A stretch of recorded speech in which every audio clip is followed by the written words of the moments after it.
여러분, 혹시 하루 종일 앉아 있으면서 실제로는 3시간도 제대로 집중 못하고 있지 않나요? 사실 대치동 아이들도 비슷합니다. 그래서 제가 수년간 학생들을 집요하게 관찰하고 연구한 결과 스카이 의대생들도 몰래 쓰는 14시간 집중 시스템 만드는 법을 알아낼 수 있었습니다. 제가 대치동에서 원장을 하며 실제로 학생들에게 적용시키고 있는 방법들이니까 지금 공부 효율이 떨어진다고 느끼시는 분들은 끝까지 보시면 이번 달부터 공부량이 완전히 달라질 겁니다. 첫 번째는 뇌연료 관리법입니다. 혈당과 수면 리듬으로 에너지를 최적화하는 건데요. 많은 학생들이 책상에 오래 앉아 있어야 한다는 강박을 갖고 있어요. 중학생들도 벌써부터 잠을 줄이기 위해서 카페인을 섭취하곤 하는데요. 하지만 깨어있는 시간이 오롯이 공부 시간이 된다고 생각했다면 완전히 착각하고 있는 겁니다. 멍한 상태로 앉아있는 5시간보다 최상의 컨디션으로 집중하는 1시간이 훨씬 밀도가 높습니다. 아이들은 잠을 줄이는 것을 노력이라고 착각하지만 사실은 뇌의 회전력을 스스로 떨어뜨리고 있는 셈입니다. 실제로 저희 대치점에 하루 12시간씩 학습실에 앉아있던 학생이 있었거든요. 근데 늘 피곤해하길래 이 학생의 하루 패턴을 보니까 집에 가서 새벽까지 무리하게 공부하고 아침도 거르고 정작 가장 중요한 수업 시간에는 집중력이 바닥을 치고 있더라고요.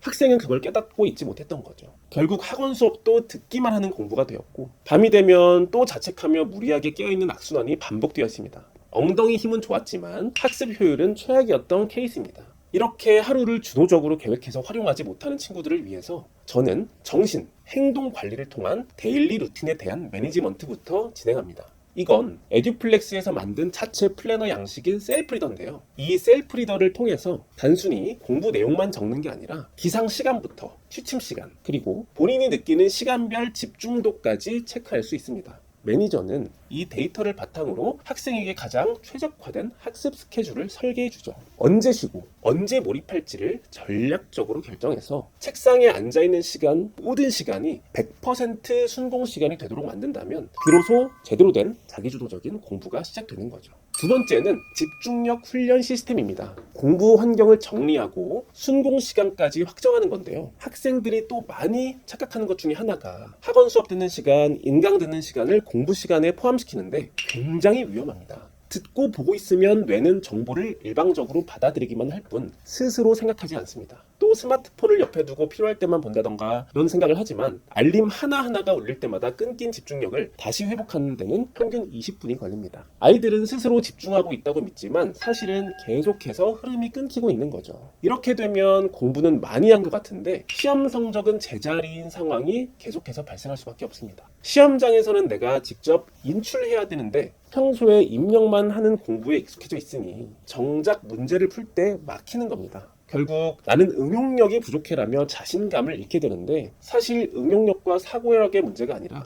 몰입의 깊이의 문제인 경우가 대부분입니다. 이런 악순환을 끊기 위해서 제가 만든 게 순공시간 확보 학습 시스템입니다. 아이들이 등원하면 즉시 모든 외부 자극을 차단하고 학습에만 전념할 수 있는 환경을 만들어주는 거예요. 그리고 강의를 듣고 문제풀이만 시키는 게 아니라 우리 학생들이 담임 매니저에게 자기가 공부한 내용을 직접 말로 설명하는 역질문 시스템이 있기 때문에 학생이 완벽히 몰입해서 공부하지 않으면 이 역질문 시간을 통과할 수가 없거든요. 이렇게 훈련한 친구들은 집중의 농도가 완전히 달라집니다. 마지막 세 번째는요, 바로 멘탈 관리 전략입니다. 특히 많은 학생들이 이걸 놓쳐서 제가 굉장히 안타까운데 바로 실패에 대한 객관적인 분석입니다. 대부분의 학생은 계획을 못 지켰거나 성적이 떨어졌을 때 내 의지가 부족했어, 다음에는 진짜 열심히 한번 해봐야지 라며 감정적인 반성만 하고 끝내는 경우가 많습니다. 왜 실패했는지를 데이터로 분석하는 과정이 아주 귀찮고 중요하지 않게 생각하기 때문이죠. 하지만 멘탈 관리는 단순히 파이팅을 외치는 게 아니라 실패의 원인을 정확히 파악해서 불안함을 확신으로 바꾸는 과정입니다. 객관적인 분석이 없으면 열심히는 하는데 제자리 걸음인 상태가 지속될 수밖에 없죠. 원인을 분석하지 않으니 똑같은 실수를 반복하고 그 결과가 쌓이다 보면 결국 학습된 무기력에 빠질 수밖에 없는 거죠. 제가 상담했던 한 학생은 매번 시험 후에 아, 이번엔 운이 나빴어요 라고만 하는 학생이 있었는데요. 정작 제대로 분석해보니 특정 단원의 개념이 흔들리고 있었어요. 이걸 모른 채 문제만 계속 풀다가 결국 고3이 돼서야 나는 해도 안 되는구나 라며 멘탈이 완전히 무너지고 입시에 실패했던 안타까운 사례가 있었습니다. 이 학생을 위해서 제가 했던 매니지먼트는 일단 매일의 데일리 체크를 통해서 학습 시간을 제대로 활용했는지 체크하는 것이었습니다. 여러분도 쉽게 따라 하실 수 있는데요. 내일부터는 계획 옆에 내가 했다 안 했다 OX만 치지 말고 실패했다면 왜 그랬는지 한 문장으로 적어보세요. 졸려서 못함 이 아니라 점심 식사 후 30분간 집중력이 떨어짐이라고 적어보는 겁니다. 이렇게 감정을 덜어내고 사실에 집중하다 보면 매니저와 상담할 때 그럼 내가 점심 후에 가볍게 산책을 하면서 잠을 깨야겠구나 라는 구체적인 해결책이 나옵니다.